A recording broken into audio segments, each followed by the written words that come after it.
Hey Joe here, quick review of the Hale Hau'oli. I hope I said that correctly, probably not. Soige's house, you'll see here. We are in Kalapana, actually a little bit past the parking lot where you would rent a bike and so forth, and most people aren't allowed to go, but if you rent this place, you can come out here and have your own little private yard here and whatnot. There's a few options from what we could tell as far as renting little cabins and whatnot here. As you see, this particular house, it's the only place with trees. They've got mango trees and a few other things. So when you come up to the house, you are still sort of in a tropical setting and not sitting out in one of these hot, sort of desolate lava fields, you know, with no privacy and so forth. And I'll come up and show you the house here. Fantastic place. Sergey, wonderful guy, super nice guy. Him and his wife both. He just renovated this whole place. I don't think the pictures on his Airbnb site really reflect how cool this place is, because you look at it and you assume it's going to be a little kind of coffee shack sort of you know, makeshift cabin, which it probably was at one point in time, and he's refurbished this whole place. So as you come up in here, you've got new flooring, you know, pretty much everything. It feels like sort of a log cabin. Hi babe. Out in the middle of Hawaii. You know, this is your couch living area here. Coconut trees right out here. You kind of feel like you're in a tree house. Little extra touches they've done here that they simply just didn't need to. You've got a table that matches some tile work, matches the sink. You can sit in here and take a shower, again matching tile and so forth. And coconut trees rubbing against your shower while you're showering here. Really nice place, really open, airy.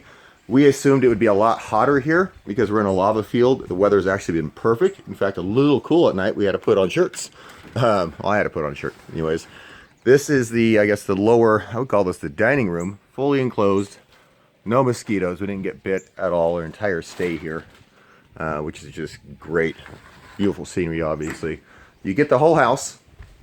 And this is the upstairs. He doesn't recommend renting this place out to, I don't think he even allows kids 12 and younger, because you're kind of climbing like a ladder here as opposed to stairs. So, you know, it's an adventure. You're in Hawaii in essentially a tree house. So that's expected. You come upstairs. Here's a second bathroom. Again, you know, next to coconut trees and so forth. Beautiful views. Huge. This is a really large bedroom. Not needed for this type of area and what you're doing out here. And you also have an uncovered upstairs lanai.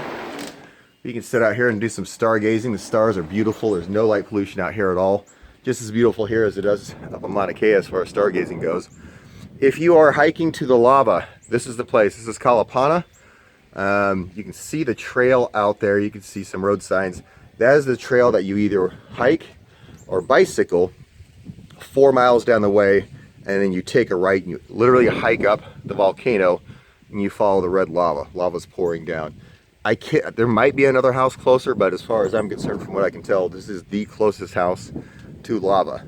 And even if you're coming here just for the lava, like we did, we actually ended up staying 2 days, because 20 minutes down that way, you've got the hot ponds, which is really like natural hot tubs and so forth, because the water is thermally heated, and all sorts of other things to do. So if you're staying in the Puna district at all, you don't need anything else other than this. You got the best of both worlds here. You got your tropical setting with trees, and of course the lava's right there. You can just take off on your hike anytime you really want, because you're past the security zones. I wouldn't recommend going out there too late, because there's no support systems out there if you injure yourself or anything like that. But Sergey's house, great place. Highly recommend it if you're coming to Puna, or if you're doing the lava field hike. Even if you're not planning on staying in Puna, for the price of this place, it's going to fluctuate, so I won't tell you how much we paid, but it's really affordable.